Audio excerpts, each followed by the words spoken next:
Soc Tònia Cortadellas, Àngel, i nascuda a Barcelona als anys 40, l'any 40. O sigui que vaig inaugurar una nova etapa, diguéssim, de vida social.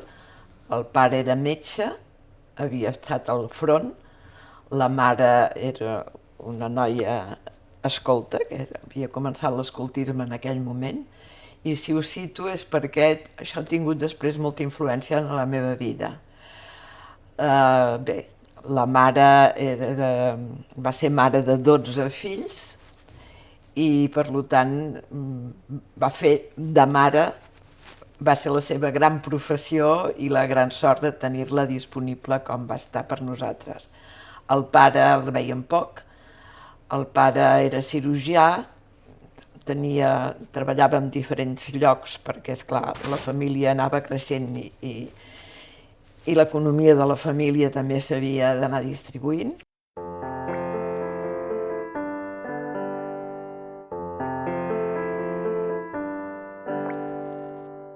Als anys 60, començaments dels 60, em sembla que va ser el 62, va tenir junts amb uns altres companys metges l'idea de començar a pensar com podia ser la cooperació dels sanitaris amb els altres països que necessitaven gent.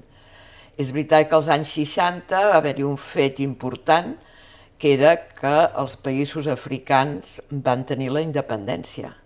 Fins aleshores havien sigut colònies franceses o angleses, en el cas del Camerú, que és allà on vaig anar a parar jo, havia sigut una part francesa i una altra part anglesa, perquè al començament havia sigut alemanya, la colonització alemanya. Jo vaig trobar allà on estava vells que parlaven millor l'alemany que el francès. I bé, al moment de l'acabar la Primera Guerra Mundial hi ha la divisió d'Àfrica amb un tiralínies i es distribueixen els països a els diferents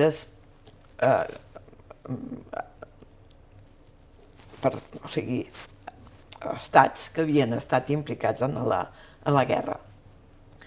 Al Camerú, una meitat havia sigut els anglesos i l'altra meitat havien sigut els francesos, i per tant va quedar dividit en dues parts. La part més gran doncs, va ser pels francesos i una petita part va anar a parar a Nigèria, diguéssim. Bé, la part que jo vaig estudiar medicina segurament devia ser per influència del pare. A veure, que tenia, a part de la clínica, tenia la consulta privada i algunes vegades m'hi havia invitat a anar-hi, així que jo vaig decidir estudiar medicina. El meu germà, a casa, hi havia com una estructura, no a casa amb el pare i la mare, sinó tenia molta importància a casa les germanes del meu pare. El meu pare era l'únic noi, tenia dues germanes grans, i aquestes germanes, el marc d'elles sempre va estar, mentre vam ser jovenets, al marc de casa, diguéssim.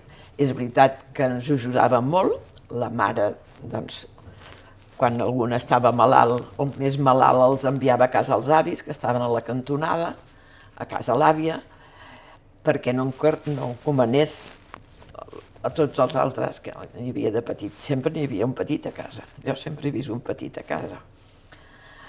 Bé, el pare, amb aquest neguit de Medicus Mundi, i jo que llavors estava fent, doncs devia ser cinquè de medicina, ell volia trobar una xarxa de sanitaris, de metges, que poguessin col·laborar amb una associació perquè pogués fer, llavors no se'n deia cooperació, era veure els països més necessitats i anar-hi a fer una tasca. Això a mi, esclar, em devia moure alguna cosa.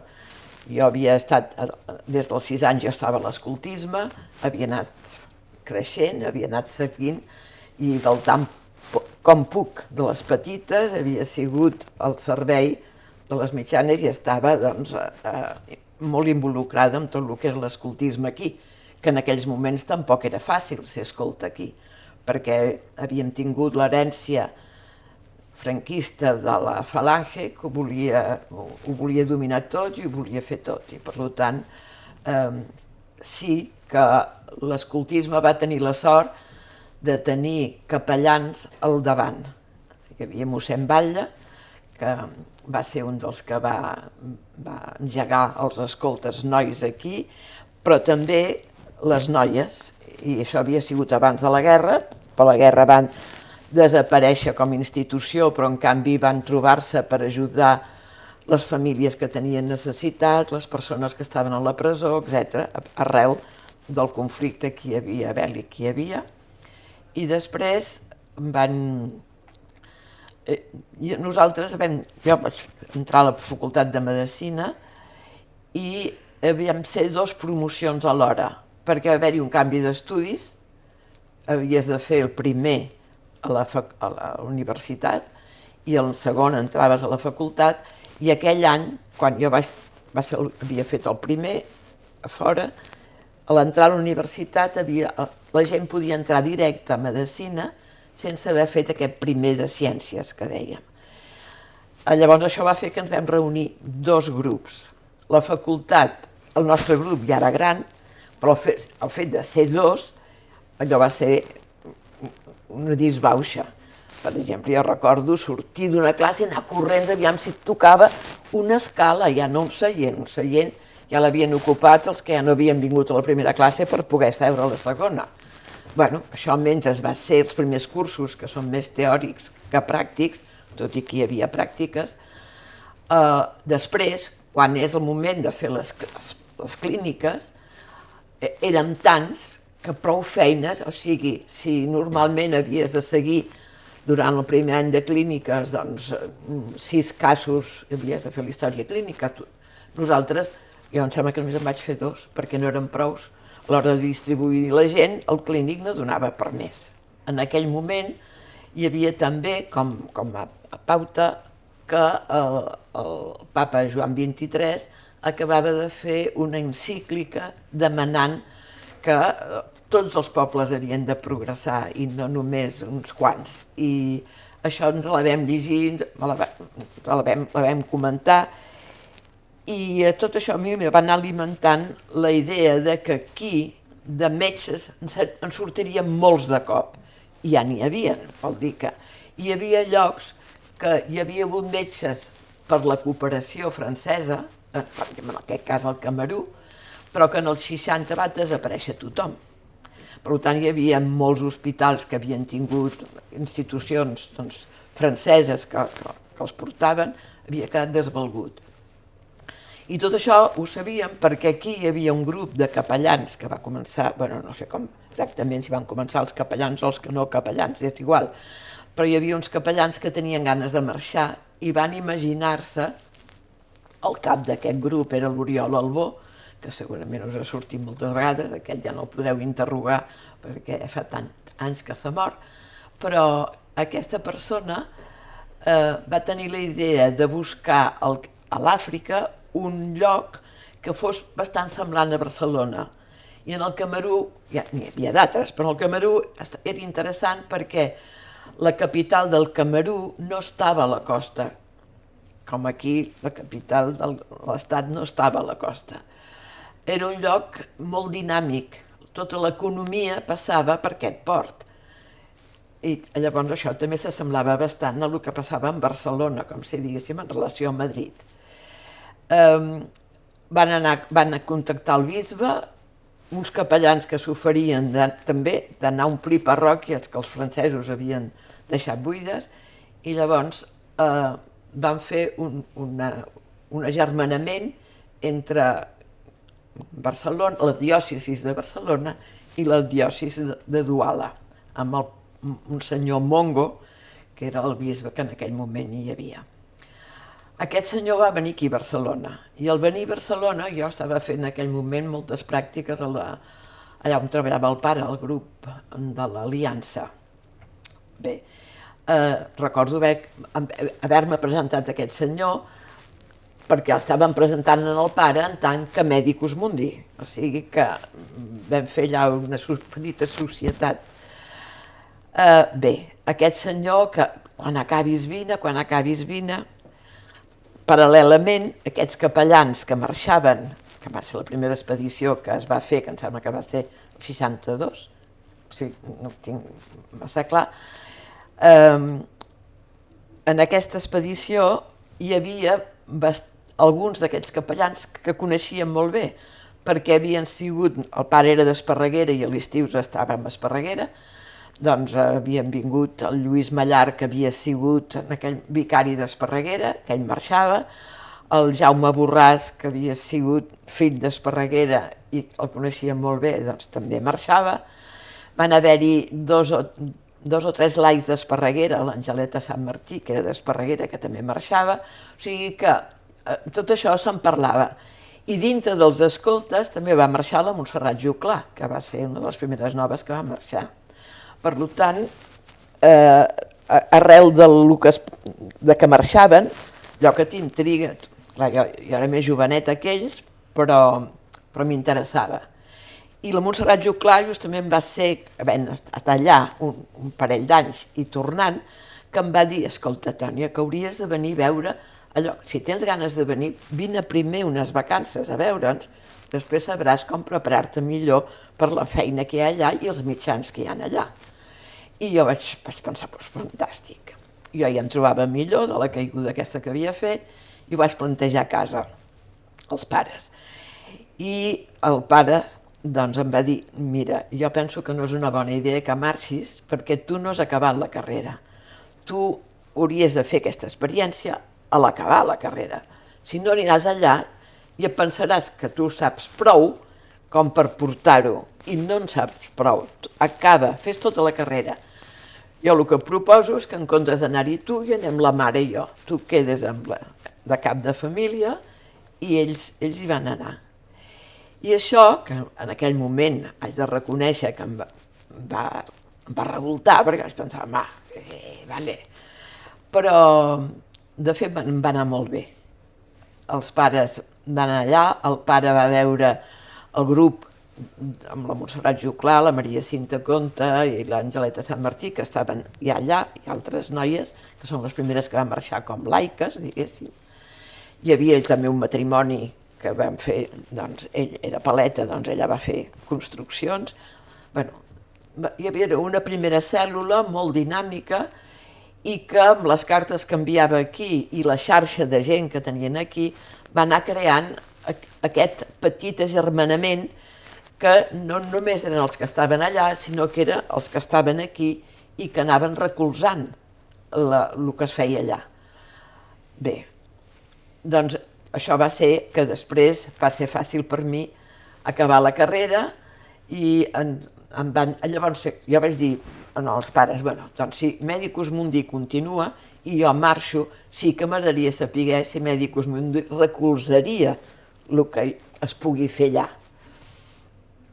Van dir que en principi sí, que ja ho aniríem veient segons què es fes, i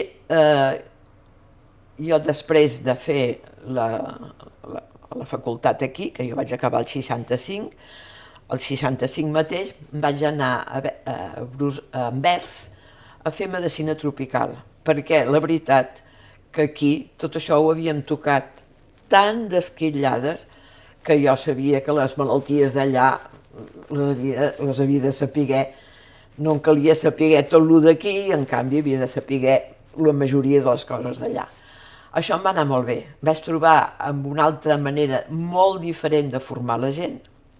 La veritat és que em va ajudar molt per tota la pràctica que hi havia la teoria, però les pràctiques a la tarda eren de 4 o 5 hores, vull dir que i amb el professor allà i provocant-te perquè anessis aprenent a reconèixer les coses, els insectes. Vaig fer una classe d'insectes, una formació sobre els insectes diferents, que de fet jo diria que a la zona que vaig anar a parar era el pitjor enemic que teníem. I després tot el que era paràsits intestinals. Però allà vaig poder-ho estudiar a plaer i sobretot que l'examen no era de memòria, sinó que era de comprensió. I això també em va agradar molt, que jo no havia tingut cap examen de comprensió, sinó de memòria. I de memòria i, a més, segons els gustos que ja se sabia de cada catedràtic. Clar, quan tens tantes coses a empollar, doncs et dediques a el que saps que segurament preguntaran. Bé, tot això, sé que aquí això ha canviat i estic contenta de que canvi i espero que els professionals d'avui són diferents dels que vam sortir allà. Allà sortíem amb un gran cap i no sabíem ni dir bon dia al malalt, per dir-ho així. I escoltar, sobretot escoltar. Bé, de fet, no em vaig quedar aquí. Vaig marxar amb vaixell, en aquell moment agermanament, amb el que teníem disponible per la cooperació, no es gastaven diners en avions, que s'hi anava ràpid, sinó en vaixell, que el que havies de tenir era dies. I com que, doncs, a mi em va anar molt bé, perquè després de Bèlgica vaig arribar a finals de març, i al maig sabia que marxava, per tant m'havia de preparar tot el que m'havia d'emportar allà. A l'arribar al Camerú, després d'un viatge de 21 dies, perquè es pagaven, era molt barat, pagaven 3.000 pessetes per fer aquest viatge, perquè era viatge interior, anàvem a parar a Guinea, que aquella època era Guinea Equatorial i encara era una província d'Espanya. I això et facilitava els viatges. Arribaves a la illa i llavors amb un avió anàvem fins al continent, però res, era mitja hora d'avió, encara no.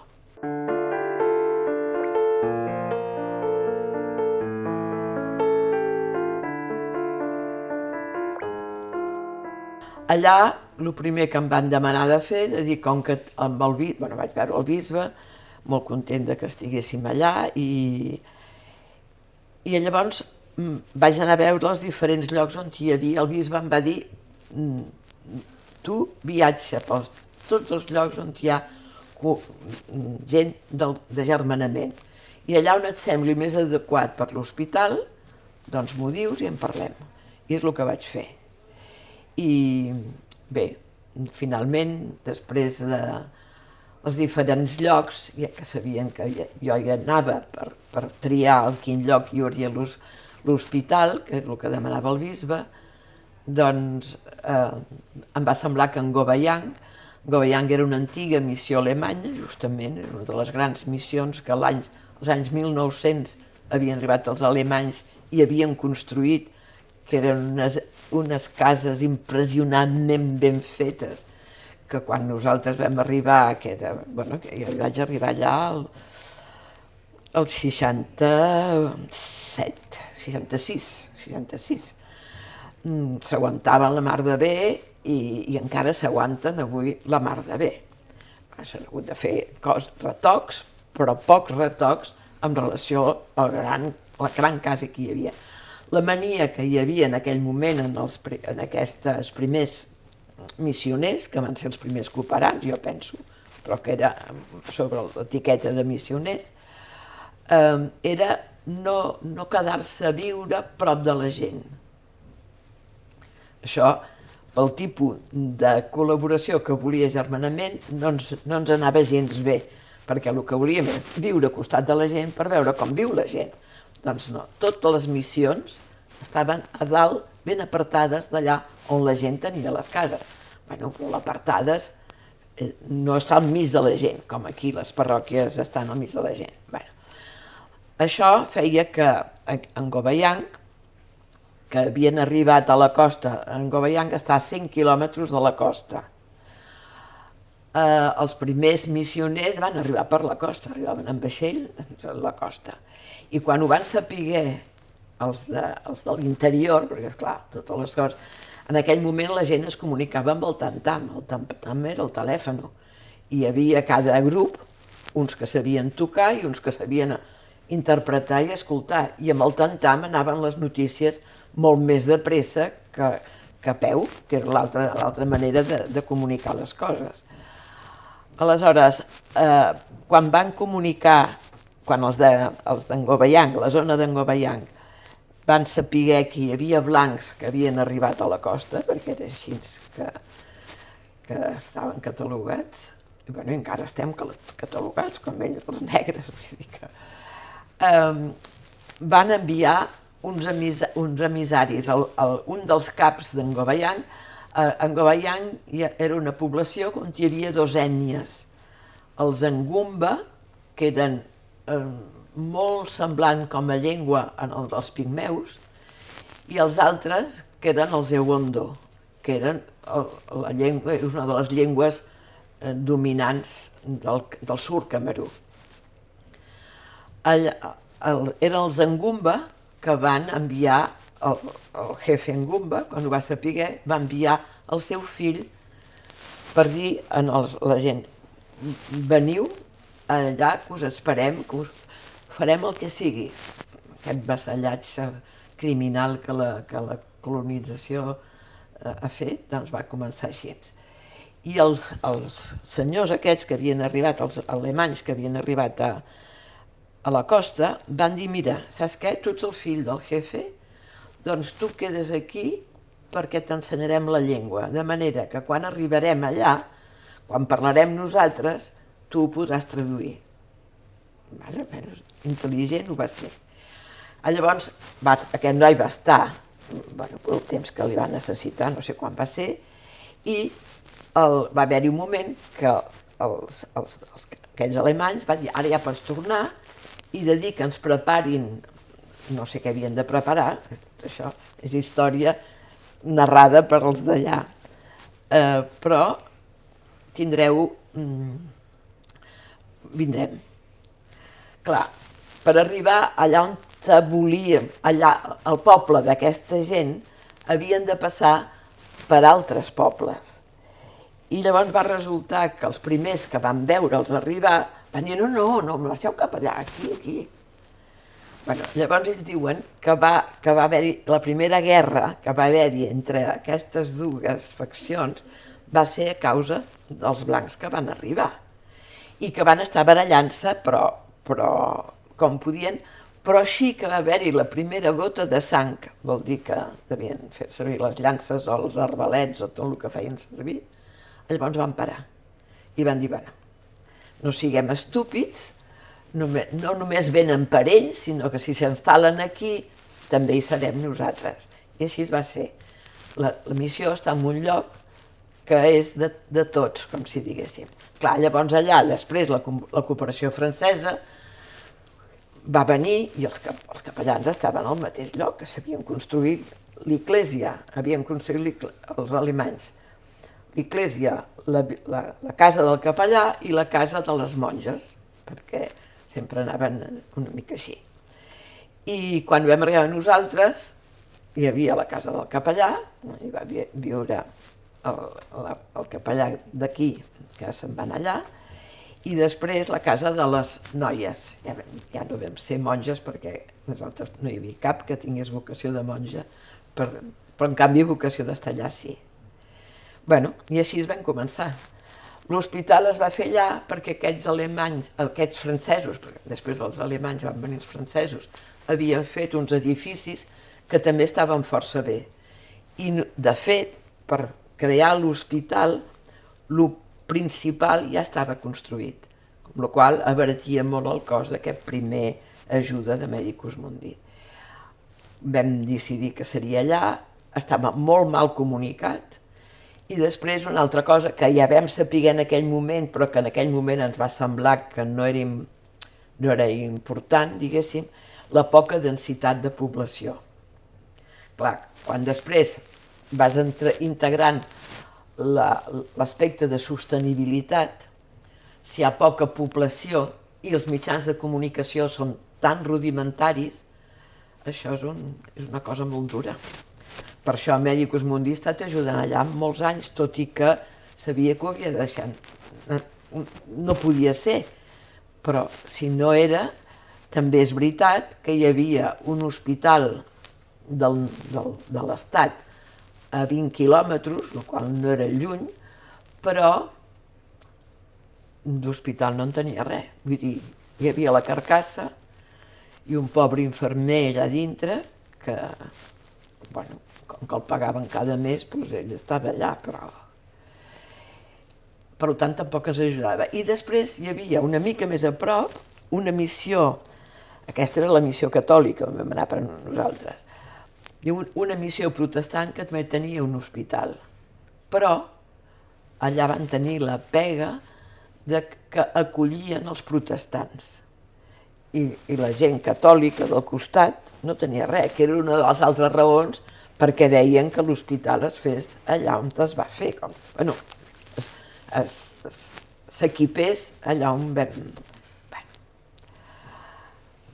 Això va ser el primer. El que jo m'havia preparat en medicina tropical, m'havia preparat en medicina, el meu pare, quan va tornar i de veure el que ell veia de cirurgia, ja em va dir, mira, d'això i d'això no cal que oblida't, no els veuràs mai. En canvi, això i això i això. I durant aquests 3 mesos, aquests 2 anys, últims anys, jo vaig estar molt més a la sala d'operacions al costat del pare, que de mica en mica, doncs em va, encara recordo el dia que anàvem a fer, ella anava a fer un apendicitis, jo estava davant i em dona el bisturí i em diu, tu, bueno, vale, i sí, la vaig fer després, quan vam explicar a la senyora que l'havia operat jo, contenta, em va regalar un batí d'agraïment de com li havia fet, aquelles coses que et recorden. Bé, jo ja vaig estar-hi 4 anys. Els 2 primers anys, o sigui, el contracte que feia era de 2 anys. Durant 2 anys havies d'estar allà, no hi havia viatges aquí. Al cap de 2 anys tenies la possibilitat de tornar i podies, pagaven el viatge, si era el cas. I després allà no pagaven res, no teníem cap sou, era ben bé voluntariat. El que passa és que tenies un lloc per dormir, que era aquest gran casal, nosaltres no tot arreu hi havia els casals, o sigui que... I després el menjar, o sigui, sabies que l'institut, el grup aquest, o sigui, l'hospital havia de fer en els comptes comptar que hi havia uns diners que anirien pel menjar de tots els que estàvem allà. Allà vaig trobar una infermera catalana, ja, que això havia...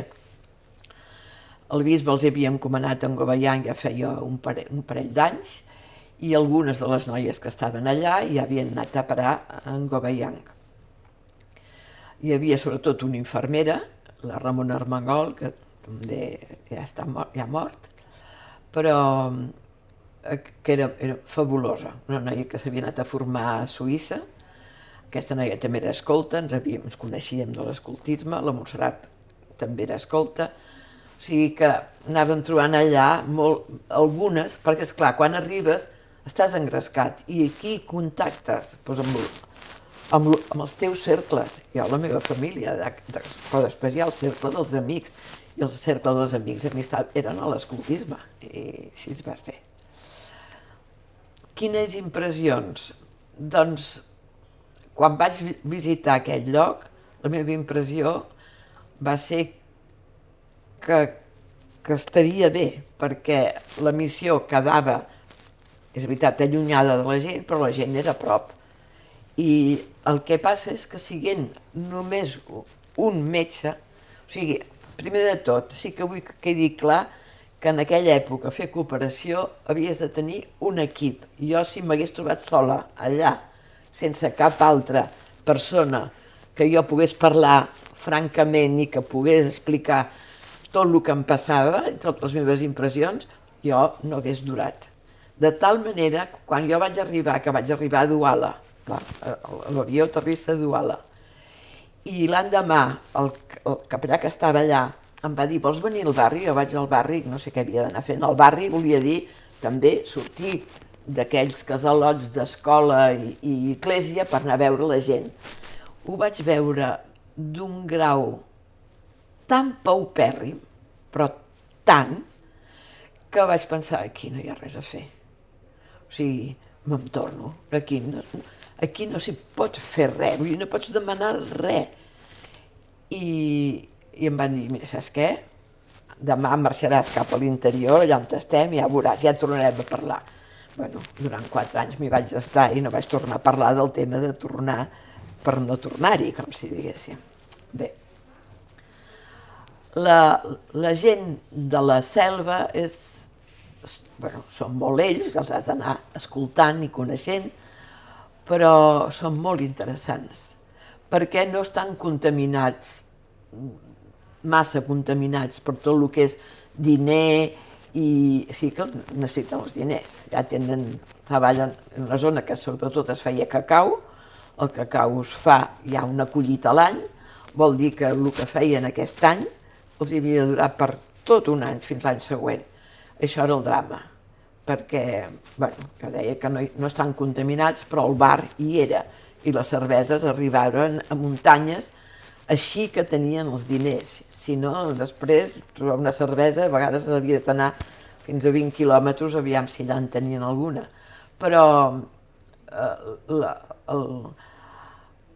primer això t'irrita una mica, perquè, esclar, venien a l'hospital abans del cacau o després del cacau. Si era abans del cacau, segurament hi hauria un deute a la farmàcia, quan havien de tenir diners per pagar els medicaments, ja no n'hi havia. Llavors fèiem unes llistes que molts venien a pagar després. Però el dia que hi havia el mercat de cacau, que n'hi solia haver-hi 3 a cada temporada, perquè ells van collint el cacau i l'han d'assecar. Per tant, van fent-ho a poc. I els mercats venen de tant en tant. Han de vigilar molt que tot allò no quedi humit, que no quedi... Doncs, tot això, aquell dia, les cerveses corrien com aigua, millor que l'aigua, diguéssim. I llavors, moltes esbatussades, o sigui, quan perdien el món de vista, entre els gelos per dones, els gelos per terres, els gelos per el cacau que havia vengut cada un, etc. així, unes estomacades que llavors, esclar, nosaltres aquells dies sí que havíem d'estar de guàrdia, perquè cada 2 per 3 venia algú. Era llàstima, però després també entens que amb la fragilitat de vida que estan tots, jo dic això, i jo soc catalana i també m'agrada tenir el raconet, però ells, o sigui, on guardaven els diners? No hi ha banques. Si els guarden a casa, que és el que feien, les termites venen i se'ls jalen. Dificultats, sí, perquè hi havia... Fer una gestió de l'hospital, jo no havia fet mai cap. Sempre havia anat a hospitals que hi havia un gestor. Doncs mira, entre tots es fa tot. I vam fer-ho el millor que vam poder. Després també passava que de tant en tant havies de marxar d'allà. La selva és fantàstica, hi ha uns arbres fantàstics. El problema és que no t'hi pots endinsar, perquè tot està tan ple d'argelagues, aquí diríem argelagues, allà no són argelagues, però si no està obert el camí, i el camí només s'obre perquè la gent hi passa 1000 vegades, i llavors tens un caminet, i és el que els comunica de poble a poble. Llavors, el que passa és que el fet de ser un sol metge, quan una tarda, mira, aquesta tarda potser serà tranquil·la, no hi havia hagut mercat, per tant, es quedava l'infermera, que era molt bona, i jo deia, aniré fins a tal lloc per començar a veure la gent com viu a casa seva. Però, esclar, començaves a parlar amb aquella àvia, que era, mira el que començaves a parlar, vull dir que jo vaig començar a aprendre la llengua, però com que és una llengua a tons, deies uns disbarats que ja t'ho deia la gent, veies, quan la gent reia, i dius, ui, ja no hi he encertat, perquè el to és completament diferent. Una mateixa paraula pot ser noia, pot ser la regla, pot ser el mes, pot ser la lluna, que de fet ho veus i tenen relació totes. Però, clar, encertar el to, tu volies parlar de la dona i estaves parlant amb el to que feia servir d'una regla, de la regla, no s'entenia res. Bé, de mica en mica ho anàvem afinant, que sabies el que s'havia de fer amb els tons, però a mi em costava molt. Recordo paraules, però no puc dir el bon to. Això és una de les coses que també em sabia greu, o sigui que malgrat l'esforç d'aprendre vocabulari, això fos tan, per mi, tan dificultós. Allà hi havia persones, l'Oriol Albou parlava no aquesta llengua, perquè la seva zona era el Bassà, doncs parlava el Bassà molt bé. Allà al costat nostre hi havia les germanetes de Jesús, les germanetes de Foucault, que es cuidaven dels pigmeus, i la llengua del pigmeu, que és molt semblant a la llengua dels Ngumba, la parlaven fàcil. Però esclar, feia molts anys que eren allà, sempre allà, i llavors ja la llengua és un pas, però mira, sempre trobes, els nens a mi em van ajudar molt. Els nens anaven a escola, per tant el francès el sabien, i la seva llengua també. I llavors eren els primers que se posaven allà per ajudar-te a la comunicació amb els altres.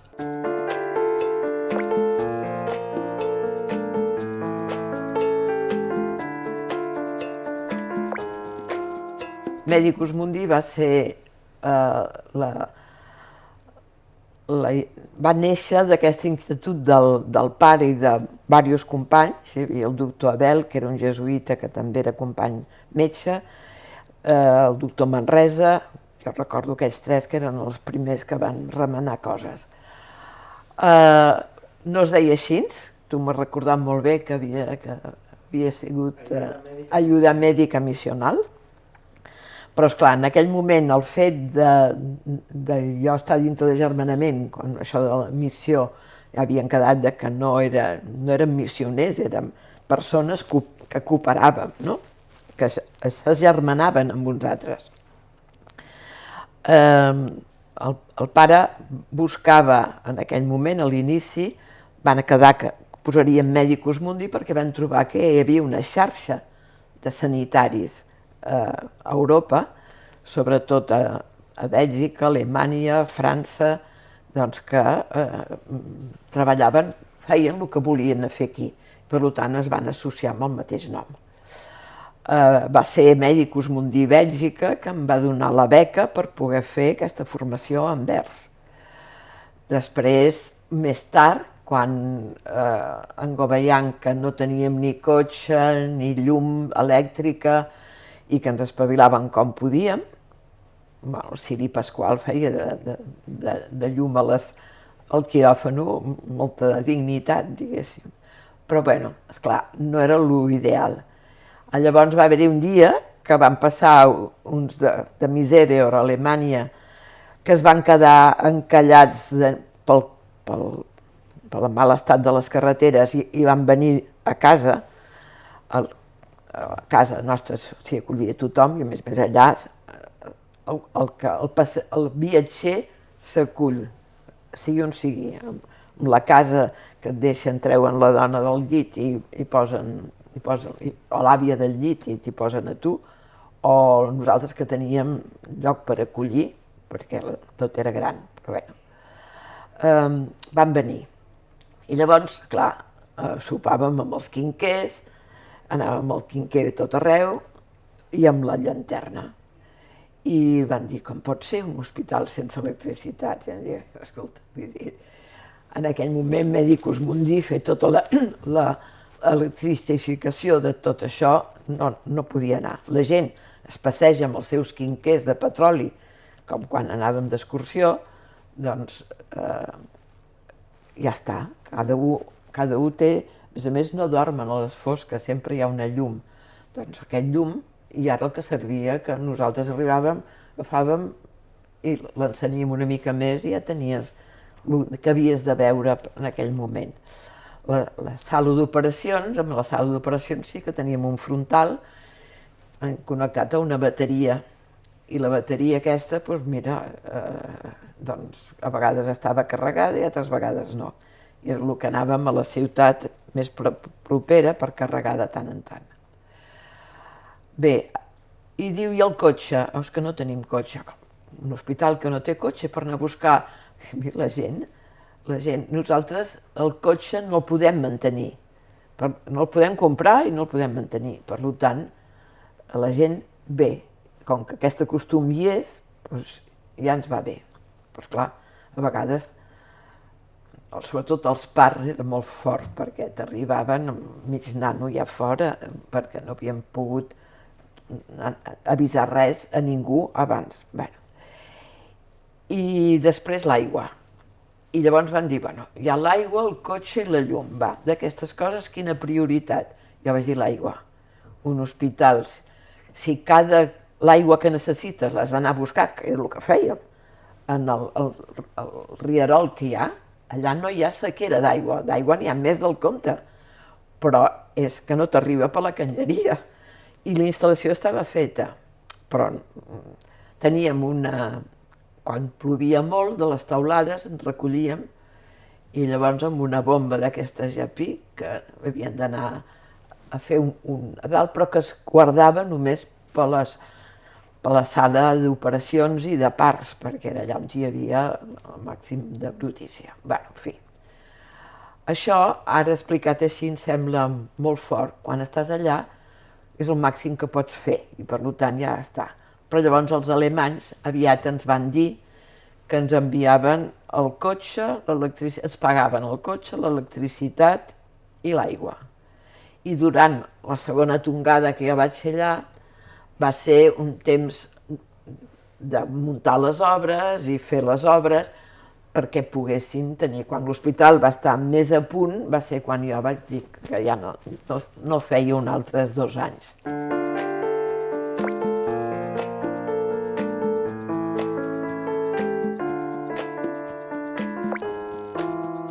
Per què vaig decidir que això s'acabava?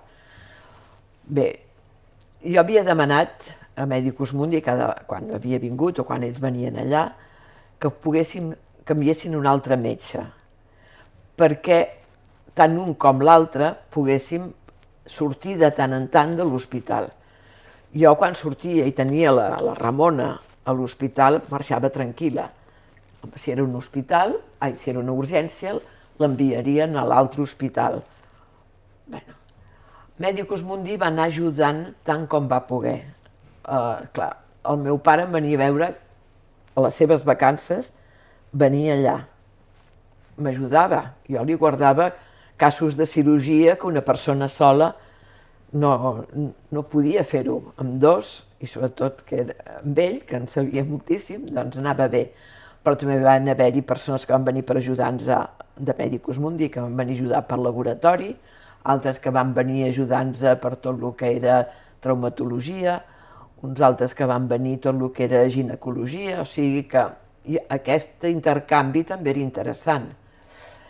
I aquestes persones, al tornar, també tenien la seva xarxa d'explicació, o sigui que tot això anava fent com una mica la taca d'oli per anar havent-hi gent que estava interessada en venir.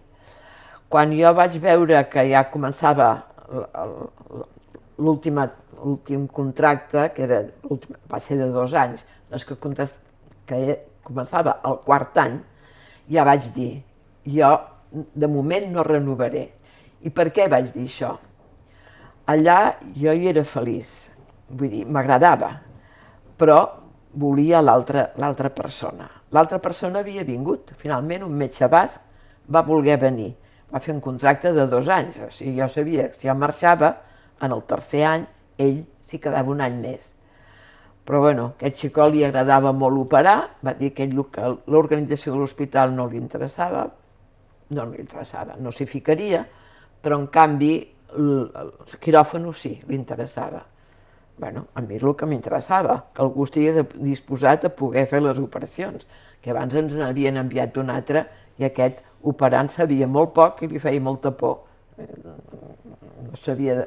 Bueno, no va durar gaire, aviat va entendre que s'havia equivocat de lloc. I el fet de poder tenir la possibilitat de circular ens va permetre cuidar-nos d'un petit dispensari que hi havia en un poble que estava a 60 quilòmetres, però que moltes vegades hi estàvem més de 2 dies per arribar-hi, del mal estat de les carreteres. Però bueno, podíem anar-hi, vull dir que això també era un avantatge. Per què vaig dir de marxar? Vaig dir que volia marxar perquè a mi em va passar que durant aquests 4 anys em sembla que vaig fer la volta de tot el que era medicina curativa, però vaig tenir molt poca possibilitat d'iniciar alguna cosa per la prevenció. I quan ets metge només de curatiu i veus que la gent té dificultats en comprar la medicació i que la gent té dificultats en venir repetidament allà, i deies, bueno, doncs clar, quan estàs amb ells i veus on van a buscar l'aigua, on guarden l'aigua, què fan amb l'aigua, vull dir, és normal que estiguin sempre amb paràsits a la panxa.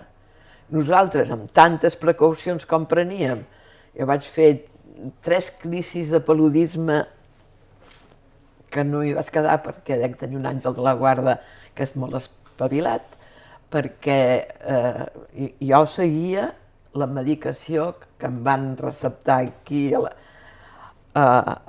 clínic abans de marxar.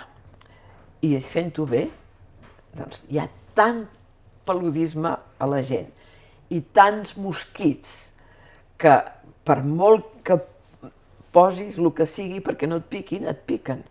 I sobretot quan has fet un viatge o has tingut un moment cansat de feina, que no has descansat prou, llavors fas unes flamarades de paludisme que no vegis. Però la gent les tenia, i molt més sovint que jo, com si diguéssim, perquè no podien pagar-se tenir aquella pastilla cada dia. Llavors, quan veus això, dius, bueno, a veure, o sigui, sobretot l'aigua. Quan no hi ha aigua és difícil, però havent-hi molta aigua sí que es pot mirar de protegir-la. Bé, doncs jo per començar aquesta anàlisi, jo seguia les estadístiques, enviava les estadístiques aquí a Medicus Mundi, tot el que s'havia de fer, i el govern. Però vaig dir, jo vull un poble, d'aquests pobles que no són grans, fer casa per casa i família, tots els membres de la família, fer-los una revisió de salut. Serà gratuït, vindré, jo els acceptaré, i això, jo vaig recollir d'això, que va ser el 3è any, tot un material. Llavors, com que jo sabia qui primer havia fet un registre del qui hi havia a la família, i després jo sabia els que venien aquell dia a fer la consulta, doncs a les tardes jo agafava personal de l'hospital que estaven interessats en veure què sortia d'això, doncs anàvem allà i jo ja tenia tota una zona del poble convocada, el cotxe estarà aquí i veniu i us farem un examen de sang, tot el que a mi em va semblar que jo triava una sèrie de paràmetres que podia tenir de tots. El que ja em va sorprendre en aquell moment era que quan preguntaves, com estàs? Bé, avui com estàs? Hi ha alguna cosa que et fa mal? No, estic molt bé, molt bé. Bueno, enhorabona, perfecte. Però llavors després veies el resultat dels anàlisis que els fèiem a l'hospital.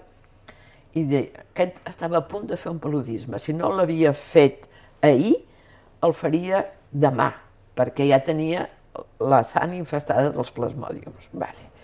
L'altre deia que estava bé i de paràsits tota la col·lecció la tenia. Vol dir que inclús el que menjava no li feia el profit que li podia fer. Després, l'anèmia, unes tasses d'hemoglobina baixíssimes. I llavors dius, clar, després dius que van com cansats, però tu, amb això, estaries al llit. I llavors, clar, te n'adones que el concepte de salut cada un el tenim, però de fet, per això aquí diu, jo no vull anar a l'hospital perquè em trobaran coses. Però és que trobaran coses perquè te n'enteris de com va el teu cos. I allà només venen al moment que ja estan malalts, o que ja han fet la crisi palúdica, o que acaben de fer una crisi palúdica que els portava arran de la mort. Llavors, jo vaig dir, bueno, jo voldria tenir la possibilitat de millorar les coses. I quan vaig anar a donar els resultats dels anàlisis a cada família, em vaig trobar que la gent estava a punt de fer un canvi d'alguna cosa. Quan dius a una família que reuneixes tots, que potser són 10 o 12, i dius, mira, doncs dels 12 n'hi ha 12 amb paràsits a la panxa. Què vol dir això? Que o hi ha diarrea ja, o hi haurà diarrea, o almenys no esteu prou forts pel que mengeu. Doncs potser val la pena que mirem de fer alguna cosa per l'aigua. I, de fet, la gent estava d'acord en protegir l'aigua. Vigilar que, esclar, allà l'aigua passa pel rierol, com a tot arreu, la part més baixa. Però ells, perquè els aiguats no els agafin, estan a dalt. Bueno, aquí no hi ha cap precaució, ni per fer res. Quan ve l'aigua, on va parar tot el que hi ha al voltant de les cases? A l'aigua que beuran després. I es banyen molt i es renten molt i són nets, però d'una aigua bruta, una aigua contaminada. Llavors això, quan estàs allà, dius, no pot ser que això continuï així. Llavors jo volia, doncs, marxar allà i poder-me preparar per saber parlar millor la gent, o sigui, tot el que és educació en persones que no llegeixen, que és tota una altra història, perquè aquí és molt fàcil. O sigui, fas el discurs, dones uns apunts i a córrer. I la persona s'ho ha d'estudiar. Allà no hi ha ningú. Sí, ara sí, però en aquell moment la gent que llegien eren els nens i encara en feines, i segons quines paraules. Per tant, jo em va interessar molt, vaig tenir, els alemanys em van donar una beca, els mateixos que havien pagat l'hospital, una beca perquè pogués anar a París a fer una formació complementària de sociologia i d'economia del desenvolupament. I vaig tenir molta sort perquè eren uns moments que les formacions allà eren molt dinàmiques i el fet de venir amb una experiència et donava de seguida un grau. Jo vaig fer-hi, doncs, ara aquí en diríem un màster, però va ser un any de treball que em va servir, on vaig demanar havies de fer un treball, i jo vaig dir, jo tinc molt material a estudiar, però necessitaria algú que m'orientés. I em van trobar una metgessa francesa que havia estat treballant també, no recordo on havia estat treballant, és igual, que em va orientar de com trobar tota la informació, que en aquell moment no hi havia informàtica corrent, sinó que com podia jo donar un codi a cada resposta i fer-ho manualment, i ho vaig fer-ho. I això em va servir per tenir un grau de llicenciatura superior de medicina, diguéssim, que això després m'ha anat bé per anar trobant feines. Medicus Mundi ha anat seguint recolzant l'Hospital d'en Goveyanc fins fa poc. Medicus Mundi Catalunya va parar abans perquè hi havia aquesta noció, això sempre no és suficient per ser autosuficient i, esclar, aquí tampoc la salut és autosuficient, o és la seguretat social o tots traiem diners de la butxaca, vull dir que... Però en aquell moment va semblar que Medicus Mundi tenia altres coses que li interessaven més i es va deixar. Però es va enviar un metge a dir que era l'últim any que hi havia un metge.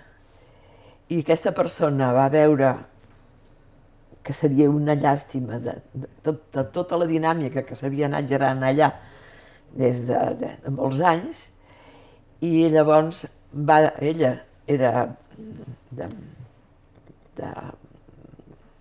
d'Extremadura, i allà la cooperació, que va ser quan van néixer les distribucions diferents del govern i llavors la cooperació extremenya va continuar pagant i això s'ha mantingut fins fa poc.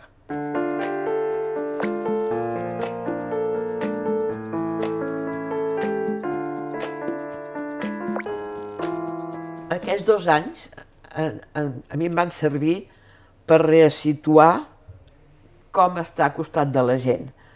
Moltes vegades em pregunto si anar de fer de metge allà és lícit, perquè jo tampoc m'ho havia preguntat, pensava que estava bé, que era un servei, que era una germanor i que no hi havia metges, doncs era útil.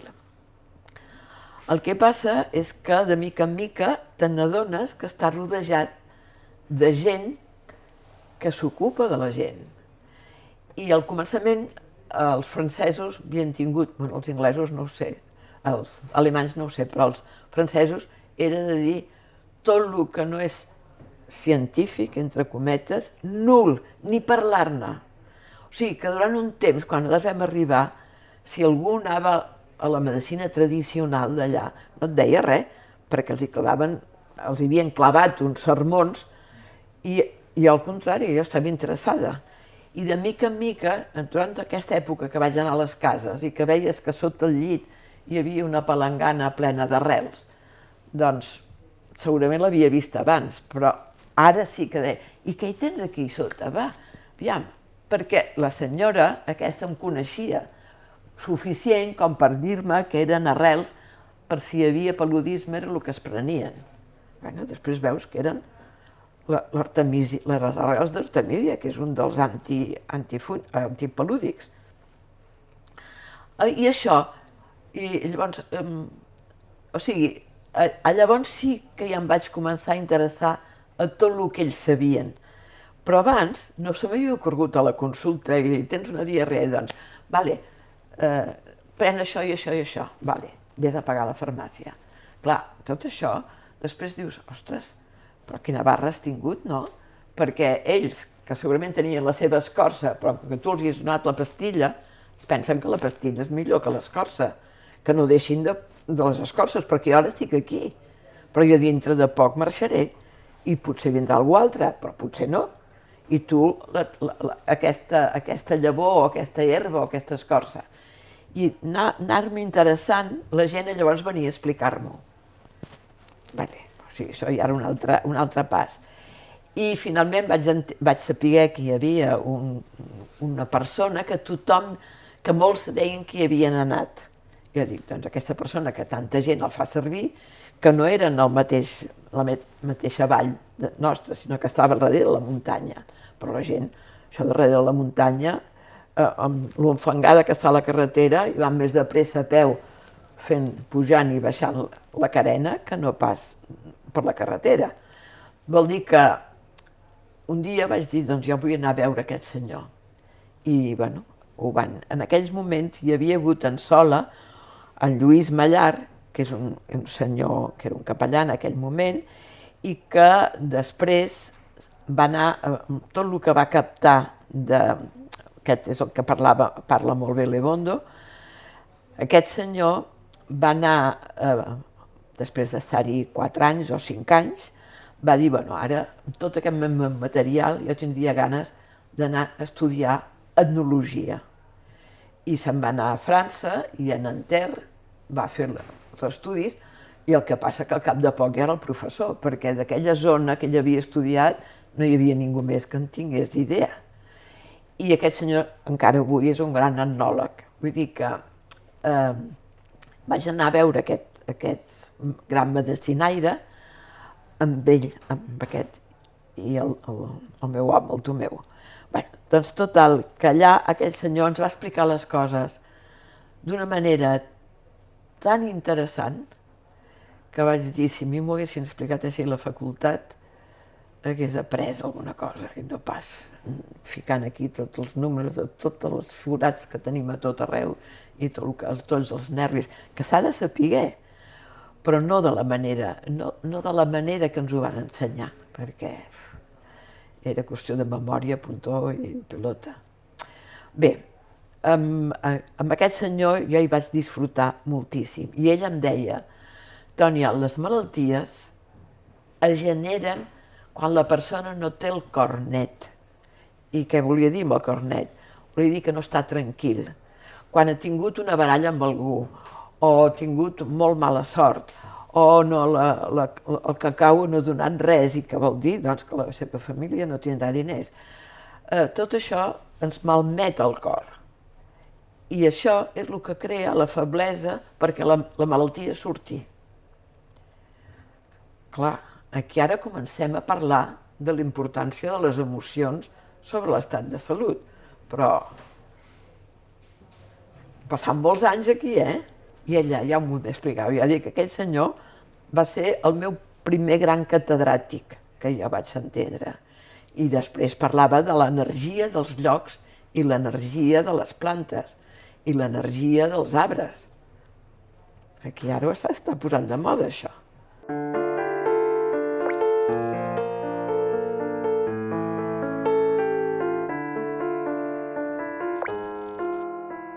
Què vol dir tot això? Bé, després d'això, després d'aquesta estada al Camerú, jo vaig dir que de llavors ençà m'agradaria treballar en cooperació, però a condició que hi hagués l'aspecte d'educació i de formació de la gent. I la primera feina que vam tenir, perquè en aquell moment ens havíem casat i érem tots dos que estàvem disponibles per fer treballs de cooperació, vam anar a l'Afganistà.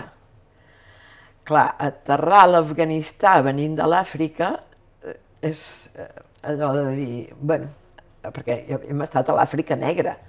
L'Àfrica, els països del nord i del sud, els del sud no el conec, els del nord sí, que després hi hem passat. Era un estudi d'UNICEF que demanava saber quins eren els problemes de les mares i dels nanos lluny en les zones rurals, perquè a Kabul se sabia i UNICEF ajudava Kabul, però els gelats de Kabul eren molt baratos, perquè la majoria de llet que feien servir era la d'UNICEF. O sigui que UNICEF donava llet perquè els nens beguessin llet i tot això es despistava i se n'anava a parar en els gelats. O sigui que volien alguna més sòlid. Llavors, nosaltres vam dir que per saber els problemes havíem de viure amb ells. I llavors vam demanar l'autorització de poder-nos instal·lar en dos pobles. Érem un equip d'afganesos i d'europeus, diguéssim. I ens vam triar dos pobles, un en la zona de la Plana, que s'hi feia sobretot els cereals d'allà, i molt a prop del riu Amudària, que és la frontera amb les que eren repúbliques soviètiques d'aquella època, i després un altre en el peu de la muntanya, perquè l'Afganistà està travessat per una cadena important, l'Hindu Kush, de muntanyes, i al peu de la muntanya tot ja és diferent, com si diguéssim, de la Plana. I allà hi vam estar dos equips, havíem format l'equip de la Plana i el de la muntanya, entre afgans i europeus, que en total eren 8, en total. Doncs llavors vam fer unes enquestes molt àmplies, on a mi em van demanar d'agafar les que eren educació i el que era salut. Jo anava amb una noia afgana, jo havia arribat allà, em van fer aprendre el farsi de seguida perquè pogués entendre'm amb la gent. Allà no hi havia tons, però hi havia un mal professor. O sigui, el professor que ens va començar a formar era el professor que ensenyava a les senyores de la capital, de Kabul, a parlar amb els criats. I tot era manaments. Fes això, fes allò, no sé què. O sigui, era manar aquella persona. I jo al començament, estant al poble, que treia les frases que ja m'havia memoritzat i sentia la noia la Sony que em tibava la màniga, i pensava, ai, calla, perquè aquí estàs posant la pota. I després, quan sortia, deia què passava. Tònia, qui t'ha ensenyat a parlar així, farsi? No pots parlar. Ells no són els teus esclaus. No, és que no ho són. Però és que te'ls hi parles com si ho fossin. Doncs mira, altra vegada, a tornar a estudiar i reformar tot el que havia après, que no havia avançat gaire, però... I allà va passar una cosa molt interessant, que quan vam parlar amb les autoritats per demanar els permisos, ens van dir que ells eren els responsables de la nostra protecció. Clar, normal. Era un moment que hi havia hagut una gran sequera i havien repartit molt menjar. I llavors hi havia molt bandido, diguéssim, que anava per poder menjar, robar el que fos.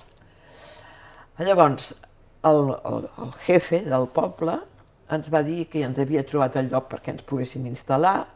Primer no s'ho creien qui seríem. A més, anàvem entrant cap a l'hivern, cap a la tardor, que allà ja és hivern, i ens va dir que el millor era que anéssim a viure a la presó, perquè allà hi havia la policia i estaríem molt ben guardats. I nosaltres, que el que volíem era saber com vivia la gent, poder parlar amb qui fos, si ens ficàvem a la presó no era gaire bona carta de visita.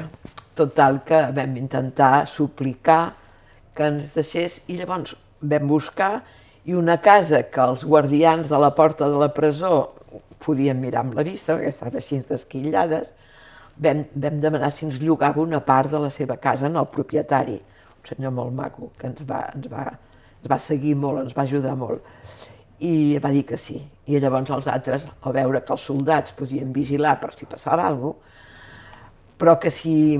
Llavors, l'endemà, quan vam arribar allà, l'endemà, que ja estàvem instal·lats, que vam portar-hi els mobles i tot el que... Bueno, els mobles, els llits d'allà, que són uns llits molt senzills, i ens instal·lem, jo veig que hi havia gent a fora esperant, dones, homes, els havien dit que jo era metge i tots venien a veure el metge.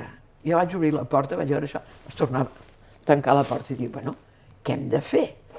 Perquè si ara els diem que no, i que després jo haig d'anar a casa d'ells i posar-los també preguntes, que ens obrin les portes, no sé, si nosaltres hem tancat la nostra, què?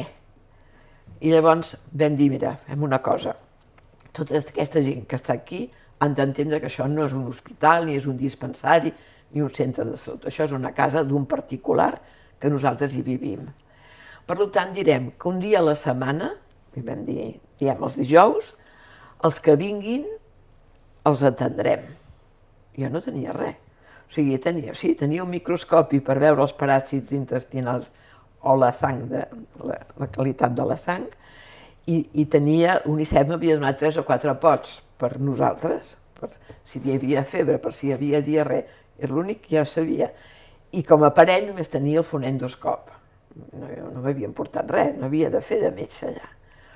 Llavors ho vam explicar i vam dir que la gent del poble, si hi havia algun malalt que necessitava que el metge el veiés, ens vingués a dir-ho i durant el dia hi passaríem.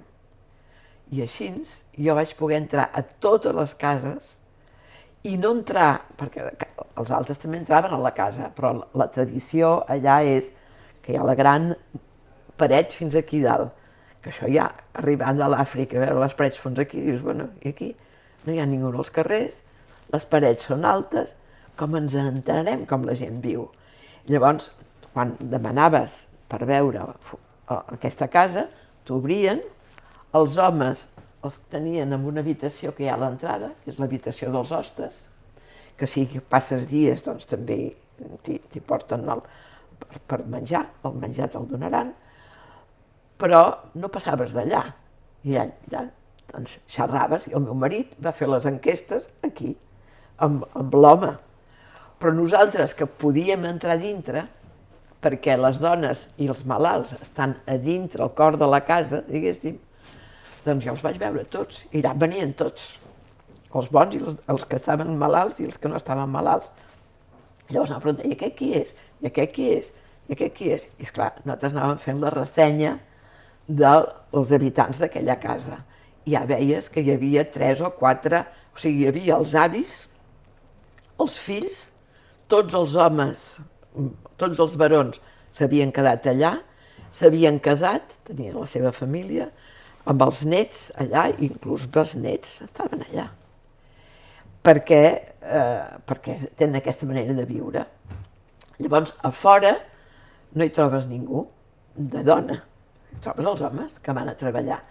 Clar, jo quan agafava aquesta manera de viure d'allà que vam anar aprenent amb la dona del Camerú, deia que aquestes són les reines al costat de les altres, perquè allà la dona fa els fills, fa la feina, se'n va cada dia a treballar per menjar. L'hort el porta la dona, però l'hort no està al costat de la casa, perquè el senyor hi té la plantació al costat de la casa, però la dona cada vegada més lluny per trobar una terra fèrtil que hi pugui plantar. Ha de posar els amuletos allà perquè no li vinguin a pispar la collita, perquè això també passa. Doncs, veies, la dona és la que fa el menjar quan arriba, és la que renta la roba, és la que planxa, si s'ha de planxar el vestit, el senyor per anar a la missa el diumenge. I ella li recau molta cosa. I veies allà, en les zones aquelles rurals, les dones afganes que també fan, però ningú surt de casa. Per tant, que treballs penosos no n'hi ha cap. S'ha de comprar cosa. Els dimecres hi havia al mercat, ell envia el marit amb la llista i li ha de portar, i pobre d'ell que no li porti, o que li porti una cosa que no és la que ella ha demanat. I mentrestant ella què fa? També cuida els nens, cuida de la casa, fa el menjar. Això, hi ha la distribució del menjar, hi havia uns que ho tenen per família i altres que eren per tots, és igual. Cuiden dels avis, però fan alfombres, les dones, ajupides, perquè els talers en aquella època eren plans i no verticals, que després ja els han posat verticals, si és que és un lloc que es fan, el lloc aquell feien alfombres. Les àvies fan créixer els cucs de seda, o sigui que en els patis només hi ha moreres. Els cucs de seda se'ls posen sota les faldilles perquè la calor els faci madurar, faci créixer bé els cucs. Després els capolls filen la seda, tenyeixen la seda. Tot això són coses que ella es fa portar de l'exterior. Això no ho fa la mateixa dona, però les dones de la casa. I després totes saben poesia. Si hi ha algun instrument per casa, hi ha alguna que el toca i et canten. O sigui que dius, ostres, clar, fan molts fills i el problema és el risc de tenir els fills, perquè ningú les portarà a l'hospital, si n'hi hagués, que allà on estàvem no n'hi havia. Però a 60 quilòmetres hi havia un bon hospital. En teoria les havia d'acollir gratuïtament, perquè la salut era gratuïta en aquell moment, allà. Nosaltres vam tenir una senyora que no podia parir i que faltava poc perquè marxéssim, i li vam dir, mira, això no ho hem fet amb ningú, ni ho expliquis, perquè si ho expliques la gent vindrà. I li vam dir, porta-la a l'hospital perquè si no aquesta dona al moment del pare es morirà. Tenia una pelvis tan estreta i havia tingut altres fills, però és una de les malalties que hi ha allà. I que la pelvis, a mesura que tens l'embaràs i el part, es va fent més petita, no arriba a consolidar-se bé. Total, que aquesta noia havia tingut 4 fills, n'hi havien mort 3, li quedava només una nena, un gran drama si no tens baró, en aquells països amb uns extrems. I llavors el que sí que fa és, li vam dir, vés a l'hospital. No puc, jo no tinc res, ni tinc res per manllevar, per canviar, no puc. I li vam dir, doncs t'ho pagarà UNICEF. Llavors vam anar a l'hospital, tota una història que els detalls també són molt sucosos. Havíem pagat primer tot el metge, un alemany, un senyor que havia estat format a Alemanya, un metge d'allà. Clar, home, Aquestes dones, que jo després hi havia assistit en parts a les cases, la dona pareix vestida, ningú li pot veure el sexe. I pareix ajupida, que és una posició molt més convenient que la que ens fan aquí sobre una taula, perquè perds tota la gravetat i tot el que vulguis, però és més higiènic, d'acord. Vale. Elles també ho tenien polit, era a la cuina, parien a la cuina, i és ella que ajupida rep el nen. Si hi ha un problema que l'has d'ajudar, has de pensar que tot va al revés, perquè jo estava acostumada a fer els parts de cara, com si diguéssim, i allà l'has de fer per l'esquena. Vull dir que les maniobres són diferents. I després, la placenta és ella que se la treia, tot vestida, i tot ho has de fer sota les faldilles. Jo deia que sí, que els ajudaria, però amb una condició, que em deixessin escoltar els batecs del cor del nano, per jo saber què anava la pel·lícula, i després que jo pogués de tant en tant posar els dits a la vagina, perquè volia saber si dilatava o no dilatava aquella dona. I em van dir, i als llocs que vaig anar em van dir que sí, ho vaig poder fer, però després res. La dona s'aixeca, se'n va a l'habitació del costat, allà li hem posat aigua calenta, i es neteja i, bueno, ja està. Clar, això, si funciona bé, molt bé, però si no funciona bé, com en el cas d'aquella persona que portes a l'hospital, que li fan la cesària, perfecte, però llavors et diuen, bueno, i on dormirà? Bueno, doncs on dormen? Hi ha el públic, el col·lectiu, el privat, amb una habitació amb només un llit. Bueno, doncs potser aquesta senyora que no ha anat mai allà, molt més que estigui sola amb el nano. Bueno, doncs pagues. I és l'hivern. Volen calefacció o no calefacció? Calefacció, si salvem el nano, que no se'ns mori de la pulmonia que agafarà després. La dona també. Bueno, total, que vam pagar la calefacció, un llit privat, la calefacció. L'endemà, tornem a veure com ha anat, com està, no li havien encès la calefacció. Hi havia l'aparell, l'ujerí, que diuen allà, la salamandra, podríem dir. Però estava apagada. És que vostès han pagat però no han pagat la llenya i la persona que ha de venir a encendre. Comptant tot això, hi havia una quantitat important i no havien pagat el metge ni res, només era... Clar, farem la cesària, però que vagi a la farmàcia i té una cua de coses que és les agulles, les gasses, el cotofluix, l'esparadrap, però no per una persona, per tot l'hospital o pel metge, que deu tenir el seu privat en el seu cantó. Llavors, clar, nosaltres la vam seguir, al cap d'una setmana vam anar a buscar el nano, era un noi, o sigui que això encara valia més, i vam anar-la a buscar per portar-la a casa. I el metge va dir, miri, sap què passa? Que no la deixo sortir perquè hi ha un punt que sembla infectat i no voldria que tingués una infecció a casa. Ens ho vam creure i vam deixar uns diners al marit dient-li, mira, d'aquí 2 dies o 3 ja estarà i te l'emportes a casa, et donem aquells diners pel taxi per anar cap a casa teva. Li vam deixar uns diners per ell.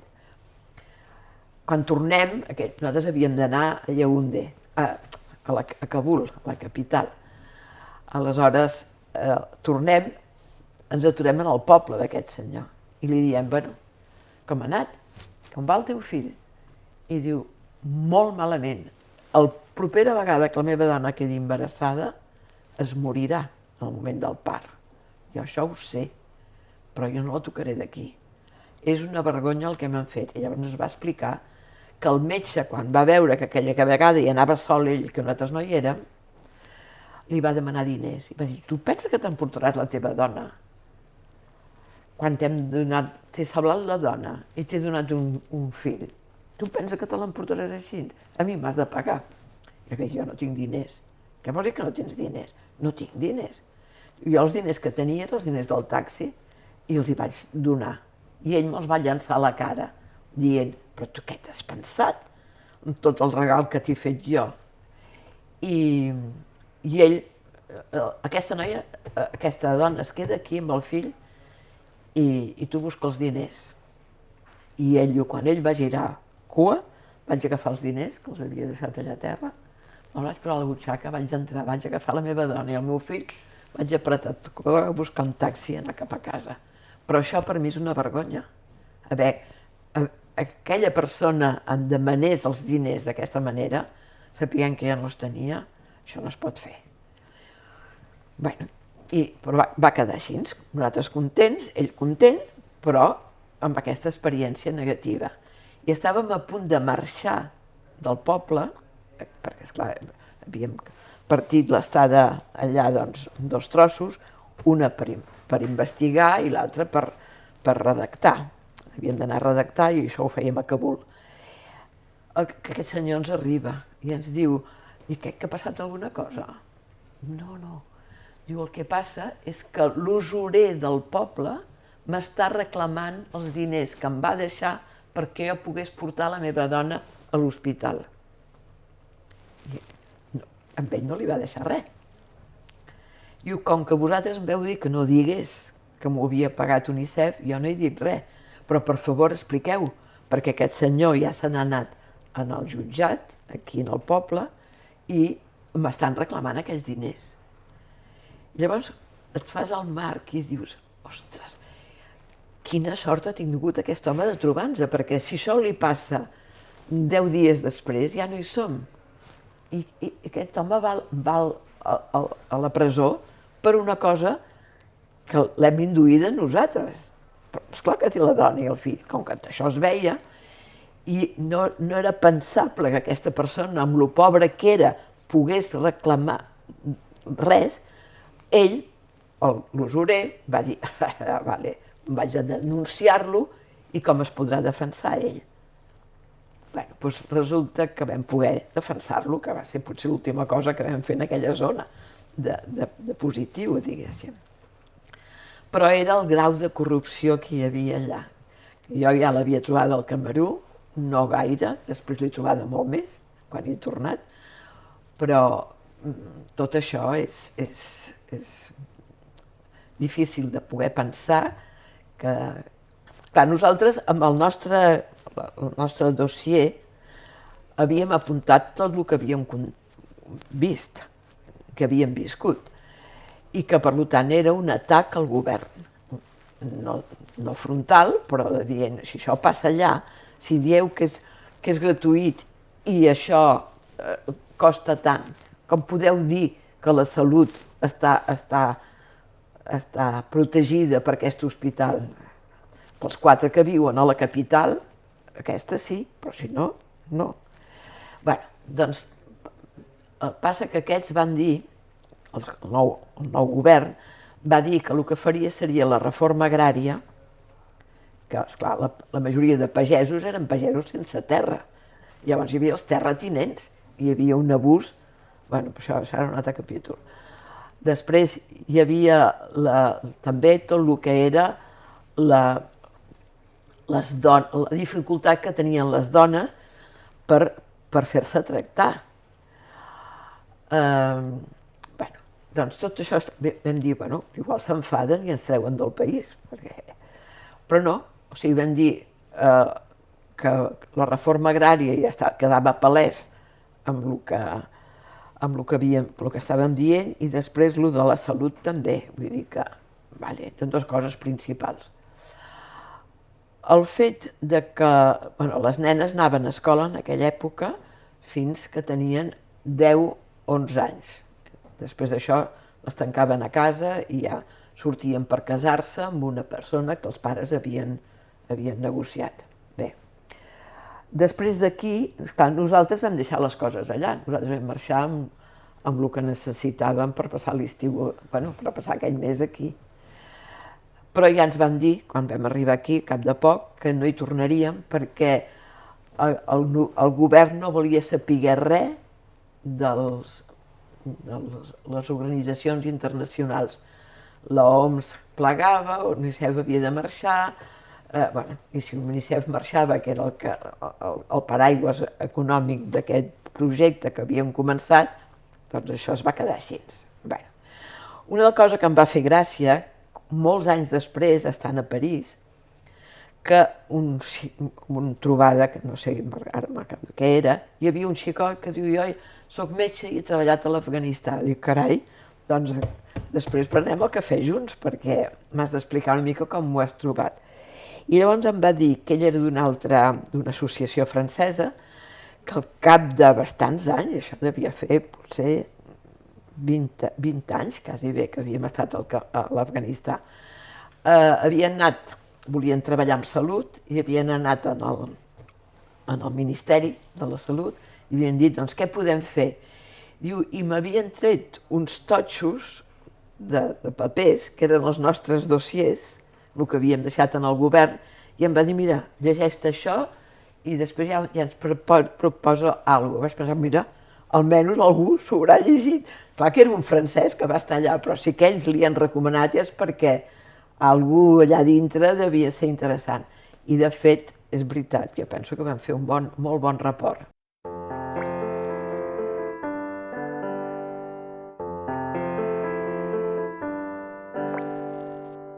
Llavors, nosaltres hi havíem anat allà, quan vam acabar la formació, vam anar a buscar alguna empresa francesa que ens pogués, perquè la cooperació aquí encara estava molt verd. Llavors vam trobar una cooperativa, que era una cooperativa multidisciplinar, que feien projectes, que era la CINAM, Companyia Internacional de Management de Territoire, però vull dir això. De fet, treballava en diferents països africans. I ell, quan el vam anar a veure, nosaltres anàvem per anar a l'Àfrica, perquè ja l'havíem conegut una mica, però ens va dir: el primer que em surti us ho diré. I el primer que li va sortir va ser això de l'Afganistà. I ens ho va dir, i va dir: no és l'Àfrica. Escolta, oi que és feina? Doncs molt bé. I per tots dos, a més, doncs molt bé. Doncs cap allà. Llavors, al tornar, com que això s'havia acabat i el nostre contracte amb ells era més llarg, van dir: mira, hi ha un lloc a Costa d'Ivori, per tots dos també, en 2 llocs diferents, i vam anar a Costa d'Ivori. I durant 4 anys, i a mi em va anar molt bé perquè jo vaig tenir la criatura aquí, que després penso sort que la vaig tenir aquí, perquè també va ser una cesària, i si l'hagués tingut allà, doncs no sé com hagués anat, però hi havia els hospitals internacionals que m'ho haguessin fet bé, però vull dir que no era com jo m'hagués quedat a parir. I després d'això vam estar allà 4 anys. Clar, allà sí que vaig poder fer el de la promoció de la salut. Estava amb un organisme que s'acabava de crear, vol dir que era molt nou, perquè la població rural entengués l'utilitat de tot el que el govern els hi estava aportant. En aquell moment, Costa d'Ivori tenia molt cacau, i bon cacau, i el pagava molt bé. Molta gent doncs, va anar fent cacau, ampliava els camps de cacau. Llavors, el cacau, ell pagava als pagesos aquest preu, diguéssim, que era més del que havíem cobrat pel cacau abans, però una gran part se la quedava el govern per poder fer coses pel món rural. Llavors, era interessant perquè el meu marit estava amb l'organització que preveia aquestes infraestructures i llavors hi havia uns esquemes que ja estaven fets, que una zona de tants habitants hi havien de tenir una escola, 2 escoles o 4 escoles, una planificació d'infraestructures que hi havia el dispensari, la maternitat i l'escola. I després s'hi va afegir al final l'aigua potable, que al començament no hi era. Bé, doncs van fer maternitats a tot arreu. Però esclar, l'escola de formació de comadrones era la capital.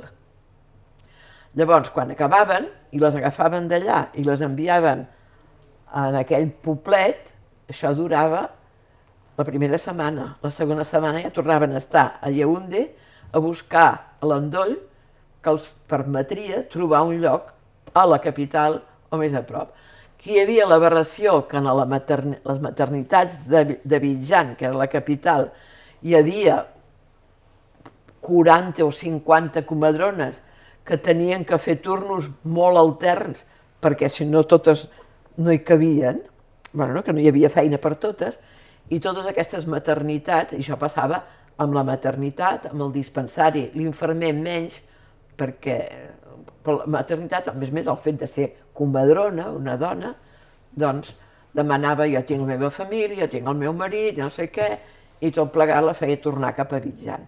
Per tant, la realitat era que les dones continuaven parint a la manera que havien parit sempre, ajudades per algunes dones que ja tenien el nom, amb la llengua d'allà, que eren més sàvies, podríem dir, i aquestes eren les més buscades.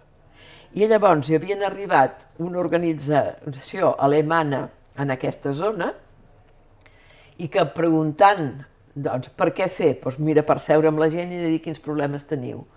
I que havia sortit el problema que les dones parien, però que al cap de poc els nadons es morien. I aquesta noia, que era comadrona, que hi havia anat, era una comadrona i un agrònom. L'agrònom li van parlar del arròs que cultivaven, que també tenien problemes, i llavors van dir, bueno, doncs si us interessa, ell ajudarà els pagesos a millorar la manera de cultivar i jo puc ajudar-vos a millorar la manera de fer el part a casa. Jo hauria de poder veure com feu els parts.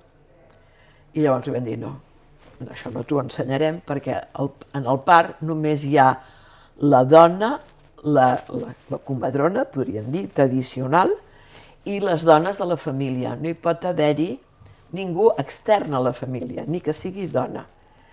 Llavors ella va dir, bueno, això no m'ajuda gens.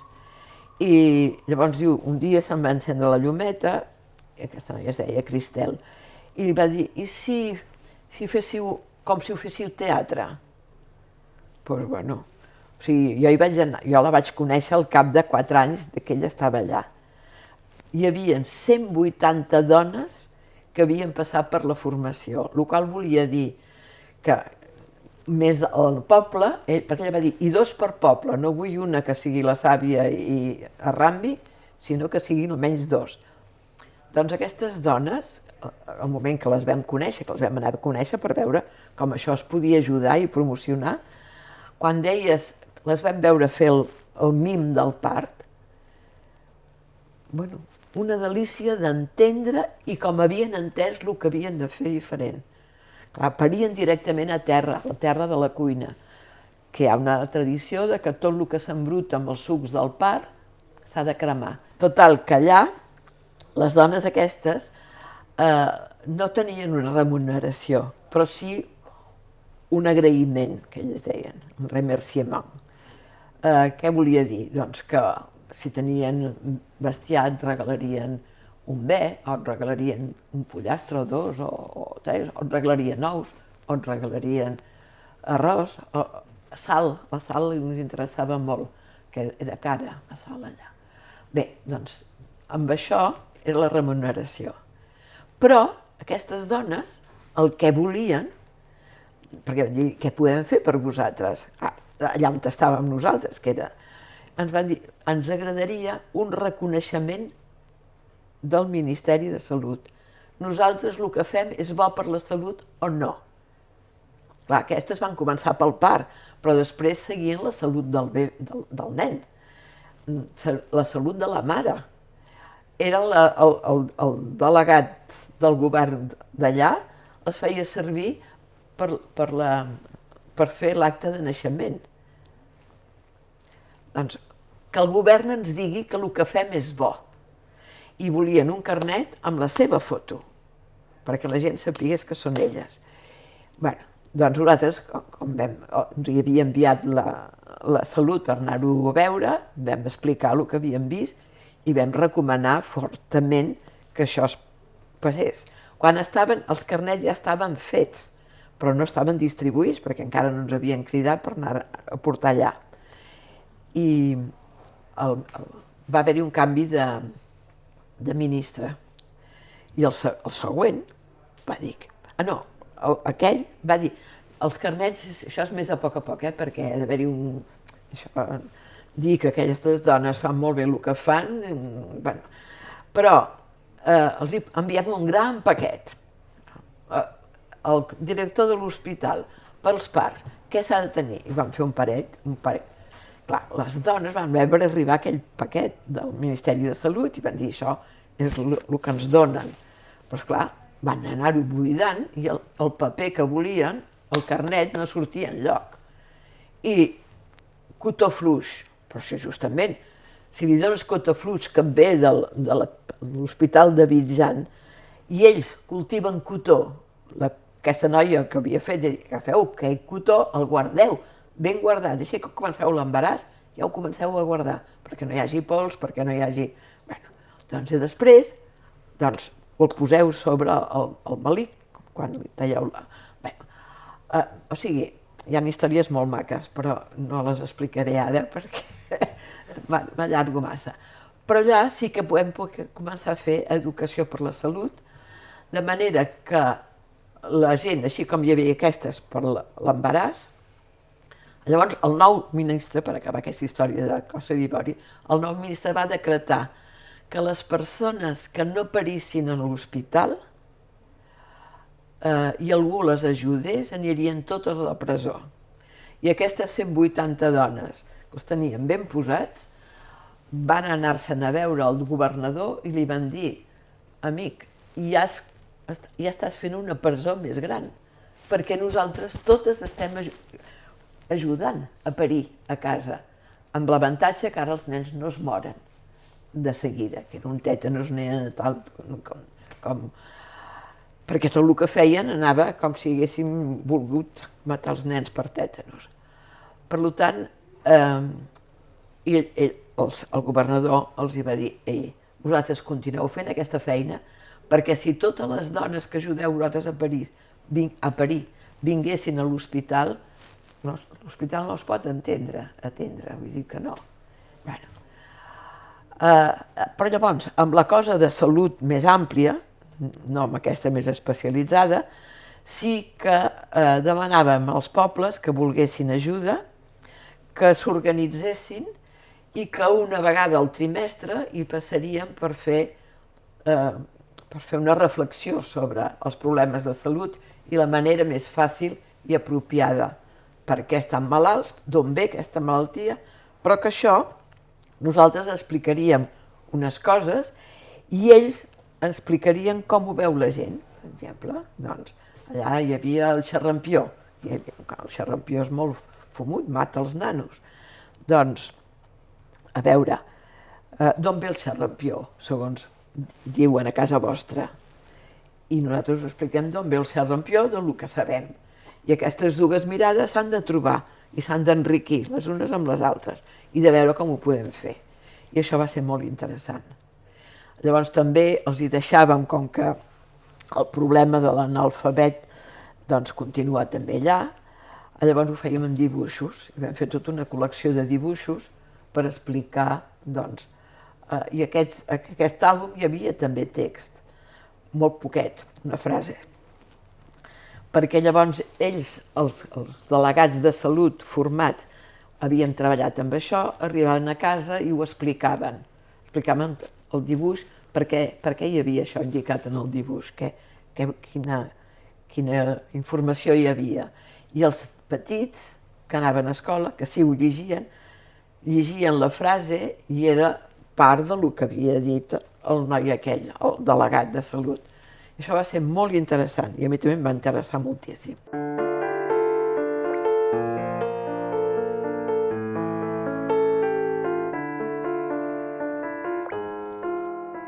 Després d'aquesta etapa a Costa d'Ivori, vam marxar tots cap a Europa, vam anar a París. El meu marit li van demanar que portés la direcció d'aquesta, la CINAM, i vam marxar tots, ja tenia els dos fills, en aquell moment, la Sara i el Bernat, i jo li vaig dir, mira, jo aquí tinc una feina que m'entusiasma, un equip que m'entusiasma, i no em portis a una capital, per molt París, quan tens nens, París, quan ets estudiant, fantàstic, però quan hi tens diners, perquè si no, no és tan fantàstic. Però amb nens, no, jo els nens els veig feliços aquí i no veig per què allà. Veig, mira, d'acord, hem de fer un servei en aquesta agrupació que ens ha acollit i ens ha donat feina i tot això. 2 anys. Si en 2 anys no marxem altra vegada a un altre lloc, jo aquí no en parlarem, vull dir, seriosament. Bueno, ell era el director de tot això i es va espavilar molt i aprofitant la vinentesa, la societat aquesta, que era un moment en què França volia fer sortir les coses de París perquè es anava posant tot a París i donava una subvenció a les empreses que marxaven cap a la perifèria. I llavors van fer un trasllat a Montpellier. Clar, Montpellier ja no era l'hivern gris i trist de París, ja era el sol. I a més ens apropàvem de les famílies, que això també, vull dir, quan tens els nanos i els avis estan tan lluny, vam passar moltes maromes, però això és un altre capítol. Però el fet d'estar allà a mi em va permetre d'anar fent missions puntuals, o sigui, demanen una consellera per tal lloc durant 15 dies, o a vegades m'hi havia fet d'un mes, per fer tal cosa. Llavors jo mirava amb el calendari del meu marit, si jo marxava, ell havia d'estar allà, i si era al revés també. Llavors jo que em quedava quan ell viatjava per la societat. Això va durar un temps, però esclar, els nanos van anar fent grans. I això de que cada 2 per 3 canvis d'escola, canvis de lloc, no veiem que era un bon per vindre quan ells van començar l'adolescència. I llavors va sortir un treball a Togo, i a Togo vam estar-hi un any amb un projecte de la societat aquesta que havia de ser 3 anys. I vam dir, bueno, 3 anys així, ja tots hauran acabat el batxillerat i a l'hora de l'universitat ja veurem què volen fer. I llavors, el dia que marxàvem cap al Togo, jo vaig agafar el diari, que havíem comprat aquí, veníem d'aquí, i anava només a buscar les últimes maletes que teníem a Montpellier. I llavors jo veig que hi havia l'anunci de la Comunitat Europea que buscava una persona que hagués fet desenvolupament, que es pogués cuidar del servei de desenvolupament, a l'educació pel desenvolupament a Brussel·les. I jo llegeixo això i dic, escolta, que això és per tu. Per què no preparem el dossier i abans de marxar l'envies com a candidatura? I aquella nit jo vaig fer maletes, però el meu home va recollir tot el que necessitàvem, vam deixar el sobre amb un amic que ens va acompanyar a l'aeroport, allà a Montpellier, i vam dir creuem els dits, vull dir, per què no? I estant allà, com que era un projecte de la Comunitat Europea, vam tenir molta relació amb la delegació d'allà. I vam anar sapiguent que això avançava, que anava per aquí, que els interessava. Total, que quan vam acabar el primer any del projecte del Togo, ja vam fer les maletes sapiguent que ens n'anàvem a Brussel·les. I ara diferent, hi ha un lloc per estar a Brussel·les al final de la secundària dels fills, però que després hi havia la universitat, que estaríem allà.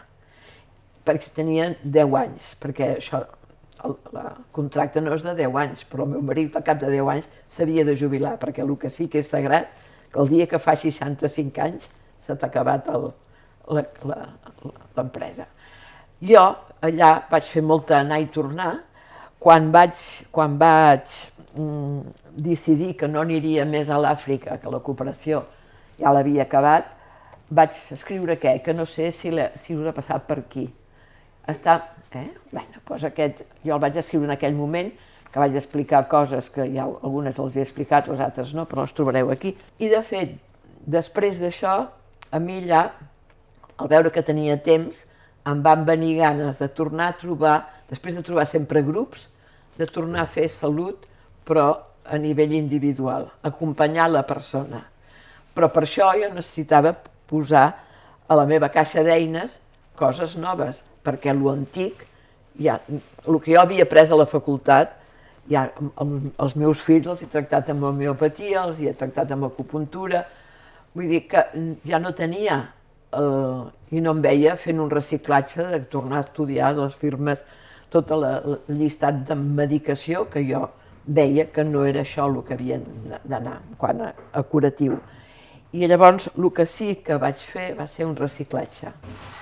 I vaig trobar tot el que era reciclatge en medicina natural i energètica. I això vaig tenir 3 anys, 4 anys allà, i allà vaig obrir després la consulta. I quan vam venir aquí, vaig obrir la consulta a Barcelona. O sigui que aquest canvi d'anar vers la prevenció, el cuidado de la salut, de manera que no la perjudiquis amb el que aprens, doncs durarà des de llavors. I això encara dura, vull dir que no encara dura, la tinc, sí. Però va ser un altre reajust que vaig fer arrel de fer tots aquests itineraris. I ara estic en una organització aquí que es diu Salut Desperta i que hem fet un llibre, molts, 17, hem fet un llibre que es diu Camins de Salut. I jo hi tinc un article allà i ens estem trobant per anar induint tota aquesta, la prevenció, l'educació, la manera de menjar, la manera de dormir, la manera de fer exercici físic respectuós del cos.